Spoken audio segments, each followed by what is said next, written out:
everyone. The topic we will cover today, mouth care. Mouth care means मुंह की सफाई के बारे में हम लोग बात करेंगे। तो जो ये मुंह की सफाई होती है वो दो तरीके से की जाती है, या फिर ये कह सकते हैं कि हर इंसान को, चाहे वो कॉन्शियस हो, मीन्स चाहे वो होश में हो चाहे वो बेहोश हो, सबको मुंह की सफाई की जरूरत होती है।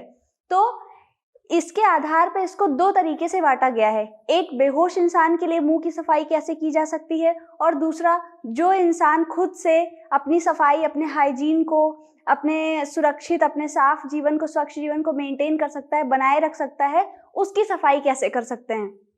तो सबसे पहले हम बात करेंगे कॉन्शियस पेशेंट की, मीन्स जो पर्सन खुद चल फिर सकता है वो कैसे मुंह की सफाई करे, उसके बारे में बात करेंगे। तो जो इंसान खुद से अपनी केयर कर सकता है, अपनी देखभाल कर सकता है, अपनी स्वच्छता को बनाए रख सकता है, उसके लिए उसको क्या करना चाहिए, सुबह उठ करके जैसे जनरली लोग करते हैं, जनरली सफाई करते हैं, रोज का रोजमर्रा का जीवन यापन शुरू करने से पहले ब्रश करना, मुंह धुलना, ये सारी चीज करके क्या है, वो अपने मुंह को, अपने माउथ को क्या कर सकता है, स्वच्छ रख सकता है, ब्रश करके, या फिर जो ओरल सॉल्यूशंस हो सकते हैं उसको यूज करके, या फिर नमक पानी का यूज करके क्या कर सकता है, अपने मुंह की सफाई को कर सकता है। मुंह की सफाई करने का जो रीजन है, मतलब जो पर्पज है, क्यों करते हैं, किस वजह से करते हैं, तो मुंह की सफाई करने का कुछ पर्पज है, कुछ रीजन है। वो ये है कि जितने भी बैक्टीरिया या वायरस हमारे माउथ में हैं वो क्या है, साफ हो जाते हैं। अगर जो हमने खाया पिया है वो जो मुंह में लगा हुआ है उसका कण, तो वो हटाया जा सकता है। मुंह से जो खराब बास आती है उसको क्या है, कम किया जा सकता है, और खुद को अच्छा और सुरक्षित जो है महसूस कर सकते हैं मुंह की सफाई करने के बाद। ये इसका क्या है, रीजन हो गया कि क्यों करते हैं। उसके बाद मुंह की सफाई ना करने से क्या क्या हो सकता है। तो अगर हम मुंह की सफाई नहीं करेंगे तो बहुत तरीके के इन्फेक्शन मुंह से जा करके पेट में जाएंगे और वहां पे क्या है, वो बीमारी बनाएंगे। और अगर हम मुंह की सफाई नहीं करेंगे तो क्या होगी, खराब जो बदबू होती है वो मुंह से आएगी। और अगर हम मुंह की सफाई नहीं करेंगे तो जो बैक्टीरिया या वायरस है हमारे मुंह में, हमारे होंठ में, हमारे गाल में क्या है, संक्रमण फैलाएंगे, जिससे क्या है, अलग अलग तरीके की जो बीमारियां हैं वो हो सकती हैं। तो ये हो गया कि मुंह की सफाई क्यों करते हैं या फिर ना करने से क्या होगा। और एक जो स्वस्थ इंसान है, जो चल फिर सकता है, खुद के कार्य कर सकता है, वो मुंह की सफाई कैसे करेगा, इसके बारे में हमने बात की। एक जो बहुत महत्वपूर्ण विषय है इसमें मुंह की सफाई में, वो है कि अगर कोई इंसान बेहोश है तो वो अपनी मुंह की सफाई कैसे कर सकता है। तो उसके लिए उसको किसी दूसरे इंसान की, जो उसका सहायक है, उसकी जरूरत होगी। तो जो सहायक इंसान है वो उसका नर्स भी हो सकती है उसकी, या फिर उसके रिलेटिव्स, रिश्तेदार, कोई भी जो उसका देखभाल कर रहा है वो हो सकता है।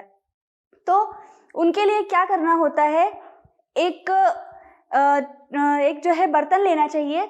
उसमें क्या है, उस बर्तन में 2 बाउल, मतलब 2 कटोरे रखने चाहिए। एक में जो है सादा पानी रखना चाहिए और एक में क्या है, सोल्यूशन बनाना चाहिए। सोल्यूशन मतलब एक विलैन बनाना है जिसमें कि KMnO4, जिसको पोटेशियम परमैंगनेट बोलते हैं, उसमें 1 भाग पोटेशियम परमैंगनेट का होगा और बाकी का 5 भाग पानी का होगा। उसको एक साथ मिला करके रख देते हैं। उसके बाद कॉटन का कपड़ा या फिर जो रुई होती है उसको उसमें डुबो करके अच्छे से निचोड़ के, जो पेशेंट है या फिर जो इंसान बेहोश है उसके मुंह की सफाई क्या है, एक हाथ से उसका मुंह खोल करके दूसरे हाथ से सफाई करनी होती है। इस तरीके से उसका सबसे पहले उसकी जीभ, फिर ऊपर के दांत, नीचे के दांत, उसके बाद फिर दोनों साइड के दांत को साफ करना होता है, और आखिरी में उसके होंठ को साफ करने के बाद उस पे कोई जो है ऑइंटमेंट या कोई इमोलिएंट, जो कि उसकी जो त्वचा है, उसकी जो रूखी है, उसको सही कर सके, उसको लगाते हैं। उसके बाद इसी तरीके से सॉल्यूशन से साफ करने के बाद फिर साफ पानी से साफ करना है, सेम तरीके से जैसे हमने सॉल्यूशन से किया था। उसके बाद उसके पूरे चेहरे को साफ करना है ताकि जो भी गंदगी लगी हो वो क्या है, कॉटन के कपड़े से निकल जाए। तो जो बेहोश इंसान है उसकी भी सफाई जरूरी होती है। ऐसा नहीं है कि जो इंसान बेहोश है उसको कोई चीज, अपनी स्वच्छता महसूस नहीं होती है। उसको भी अपनी स्वच्छता, अपनी सफाई, अपनी सुरक्षित वो है या नहीं है ये चीज़ उसको महसूस होता है, तो उसको अच्छा महसूस करने के लिए भी उसकी सफाई करनी ज़रूरी होती है। और मुंह की सफाई से रिलेटेड सिर्फ ये नहीं है कि दांत और जीभ ही साफ करना है। मुंह का मतलब है उसका पूरा फेस, उसकी आँखें, उसका जो नाक है, यहाँ तक कि उसका जो माथा और कान है, ये भी क्या है, साथ साथ में साफ होना चाहिए। तो एक बेहोश इंसान का कैसे हम मुंह की सफाई करते हैं ये मैंने आपको बताया। और जो बेहोश इंसान है उसकी मुंह की सफाई करने का फ़ायदा ये है कि जब वो इंसान बेहोशी से बाहर आएगा तो जो उसके जो लिप्स हैं या फिर जो उसके गाल हैं वो क्या है, उसको स्वस्थ मिलेंगे, ना कि किसी भी तरीके से कोई डिजीज कंडीशन, कोई बीमारी नहीं होगी उसमें। वो पहले की तरह सुरक्षित और साफ महसूस करेगा। तो ये इसका एक रीज़न होता है। उसके बाद फिर एक बहुत ही महत्वपूर्ण चीज़ है, इसमें नर्सेस का क्या रोल है। मीन्स मुंह की सफाई क्यों करते हैं, नर्सेस का इसमें क्या रोल है। तो नर्सेस का इसमें ये रोल है कि जो नर्स है वो स्वास्थ्य शिक्षा दे सकती है। उसके बाद जो नर्स है वो खुद भी इस कार्य को कर सकती है किसी भी पेशेंट के लिए। किसी भी पेशेंट का जो पेशेंट है, चाहे वो होश में हो या बेहोश हो, अगर पेशेंट होश में है तो आप उसको स्वास्थ्य शिक्षा दे सकते हैं, बता सकते हैं कि किस तरीके से सफाई करनी है। अगर पेशेंट बेहोश है तो उसकी सफाई आपको खुद करनी है, मीन्स नर्स को खुद करनी है। और जो नर्स है उसको सोल्यूशन के बारे में, जो सोल्यूशन वो यूज़ कर रही है पेशेंट को केयर देने के लिए, पेशेंट की देखभाल के लिए, उस सोल्यूशन के बारे में सब कुछ उसको पता होना चाहिए, ताकि अगर कोई साइड इफेक्ट होता है तो वो उसको ट्रीट कर सके।